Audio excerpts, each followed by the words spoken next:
भूतिया होटल की कहानी। एक छोटे से शहर में एक पुराना और विख्यात होटल था जिसका नाम मेहतर महल था।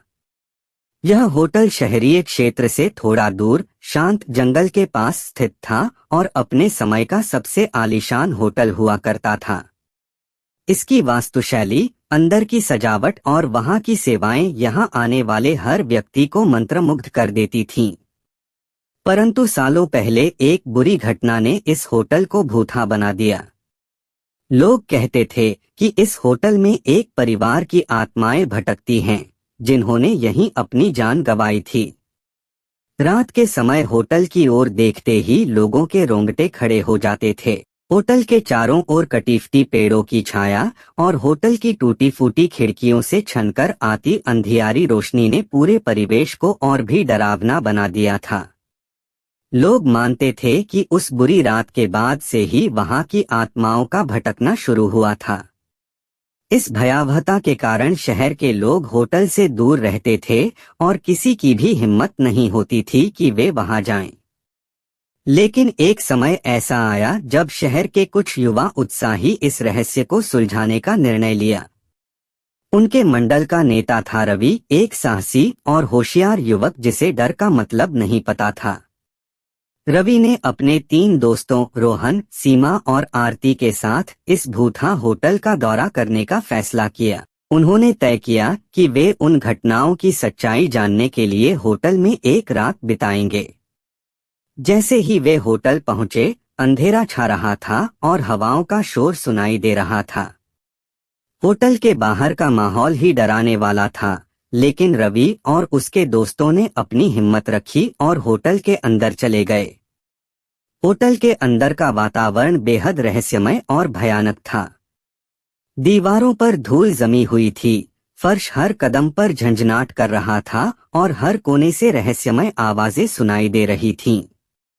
उन्होंने रिसेप्शन हॉल में प्रवेश किया और वहां की हालत देखकर चौंक गए। पुराने फर्नीचर, टूटी हुई टेबल्स और धूल भरे काउंटर, वहां लगे पुराने चित्रों में होटल के सुखद दिनों की झलक मिलती थी।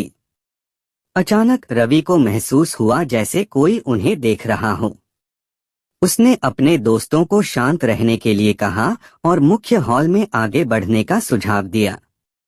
मुख्य हॉल में चलते समय उन्होंने देखा कि एक पुरानी लिफ्ट थी जो बंद हो चुकी थी और लिफ्ट के दरवाजे पर खून के धब्बे थे।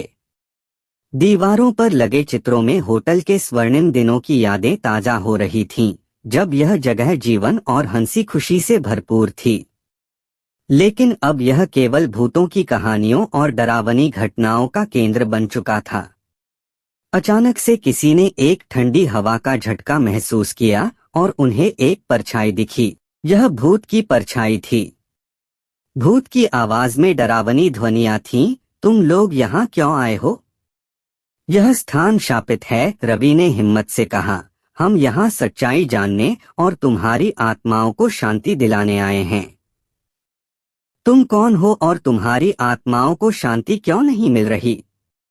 भूत ने भारी आवाज में कहा, मैं इस होटल का मालिक था। मैंने और मेरे परिवार ने यकीन किया कि हम यहाँ हमेशा सुरक्षित रहेंगे, लेकिन एक रात कुछ डाकू आए और हम सबको मार डाला। हमारी आत्माएं तब से लेकर अब तक यहीं भटक रही हैं। हमें न्याय चाहिए।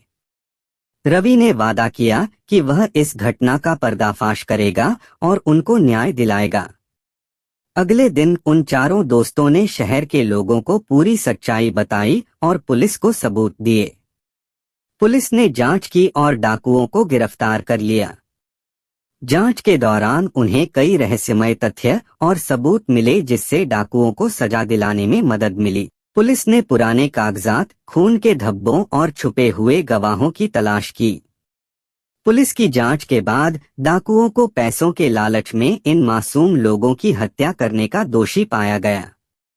तब जाकर उन आत्माओं को शांति मिली और वे हमेशा के लिए मुक्त हो गईं।